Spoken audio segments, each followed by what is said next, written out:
So the market you're in doesn't actually matter. You can make money in any market on Airbnb if you follow the insights I'm going to give you. It's much less about the market and how cool or differentiated your Airbnb is. I've seen people make money in markets that are not high tourism markets, but they have a special Star Wars themed cabin or a Louisiana swamp property that features fishing. I mean, any sort of niche in markets that aren't necessarily like the hot market, that matters a lot more if your product's differentiated. Airbnb is extremely competitive. If you just offer a commodity product, you will get destroyed as soon as the market turns. And if it's commoditized and anyone can do it, forget it. I've seen markets that are super hot like Nashville turn off quick because there's so many commoditized products entering it. My name is Megan Epstein. I've developed over 150 Airbnb units and I've managed tons over the last decade. I've learned all of the mistakes the hard way and turned it into a professional business model. So now I'll go over with you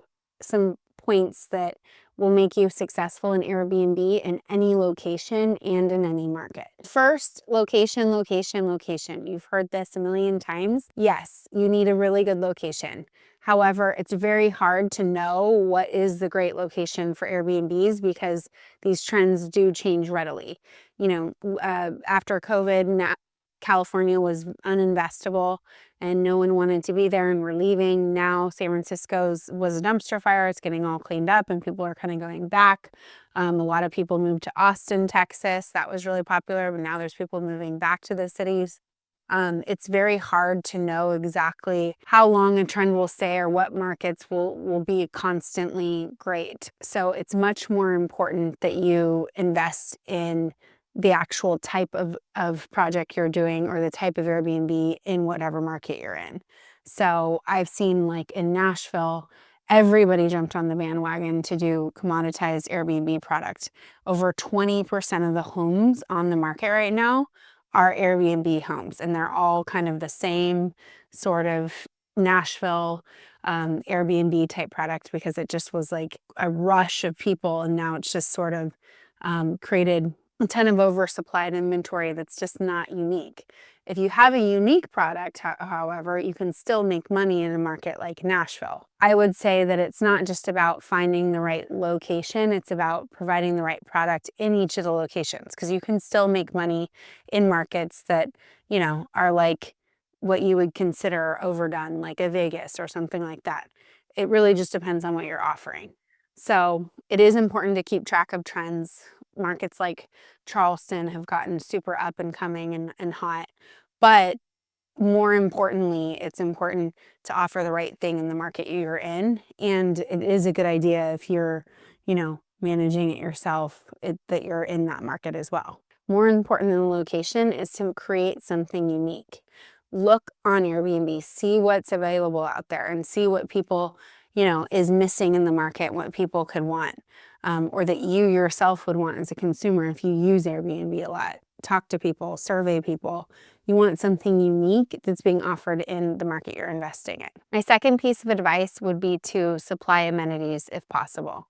In this more competitive market, there's a lot of Airbnbs out there and people can just put their own home on Airbnb and turn it into, a rental. But when you have amenities, that really differentiates your product. So in our projects, we've done saunas, cold plunge, pool, gym, and really giving people a true, more hospitable vacation experience differentiates and really elevates your Airbnb product. If you're interested in hearing more about our products and our brand, The Modernist, we have a full hotel management company that handles everything for the investor and is also a very highly amenitized project. You can reach out on social media below. 3, glamping as a trend is something that is still really has a lot of legs and you can do outside any major city if someone wants a retreat. So that means that, creating these you've seen them online, but they continue to perform very well and can be, done with Airstreams or yurts, but creating campfires, string lights, bocce ball, lower cost things to set up a glamping experience, but those do well in a lot of markets that are just, adjacent to major cities, maybe a bit outside the city where you can still get cheaper land. But those sort of experiences that are really unique and kitschy and really give someone a fun glamping experience do very well in a lot of markets. And so you can survey and see, what's in your area, but it's less about the city that you're in or the city that you're next to, because you're appealing to people that are in your market. And so I would do a lot of research, but check out more glamping type options and outside the markets that you're in. Another really big trend is wellness right now. And people want to go to anything that feels like a sort of retreat. And so I've seen people convert, even old, more remote location houses and adding, cold plunge sauna, more like a spa feel to a retreat type wellness. And those things those are very, very popular on Airbnb and can have a relatively low cost of capital when you compare it to like an actual resort and hotel. And a lot of times they're a lot more private. So people really like that. So anything kind of wellness oriented where you can create that retreat feel will work outside of any major city where people can, get out of the city. So it doesn't have to be that you're in some, 18 million visitors a year city like in Nashville. If you're outside that major city and you're kind of appealing to that wellness trend, that's super exciting too. And then of course, everyone wants to know what exact markets and towns and cities that we're focused on. And I get that question asked a lot. I personally moved from California to Nashville 10 years ago, and I'm very much focused on the Southeast because I believe in the long-term investment thesis of the Southeast. And so while we're still very heavily concentrated on Nashville, we are going into other markets. The first market is Asheville.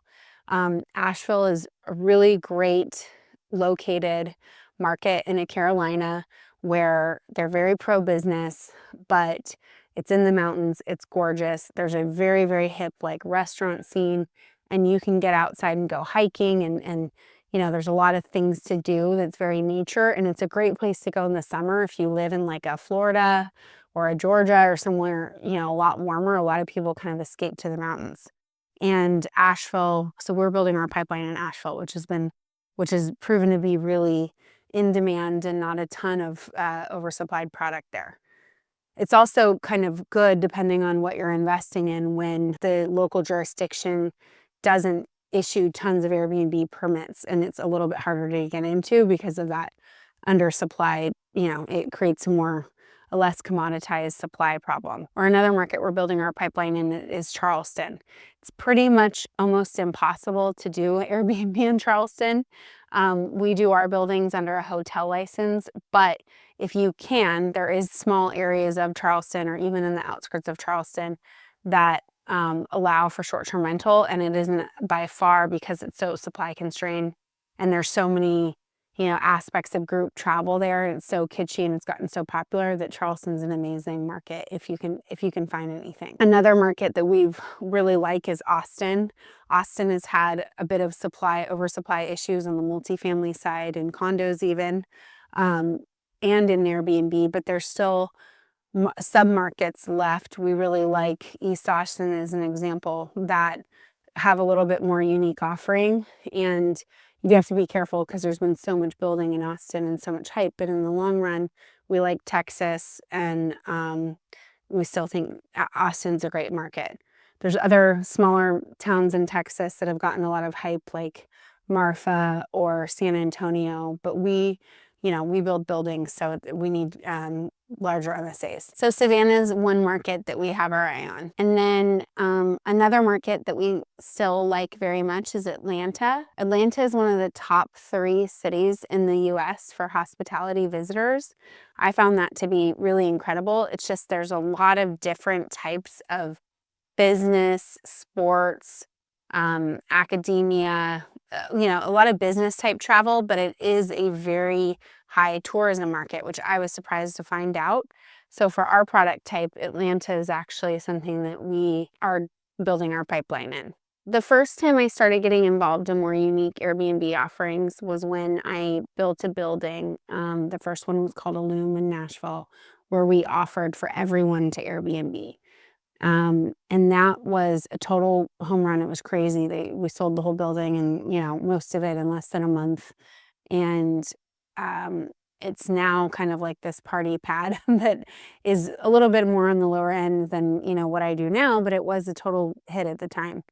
I did another building, what was called Eve on the riverfront in Nashville. That one sold in a couple weeks. It was a really great model, but again, was sort of just allowed people to Airbnb, and we didn't think as much about what the offering was and how it was going to be managed in the long run. I did my third Airbnb dedicated building called Hive in Nashville and learned a lot of lessons there as well, but it was by far the most higher end product. And we found that that product was able to sell. It's almost 90 units in Nashville downtown. We found that that product was even able to sell in a very tough capital market. Like in 2023 was when we launched sales, and commercial real estate was already taking a toll. The capital markets were already taking a toll on commercial real estate, and there wasn't a lot of debt available for buyers, but we found our product was still selling.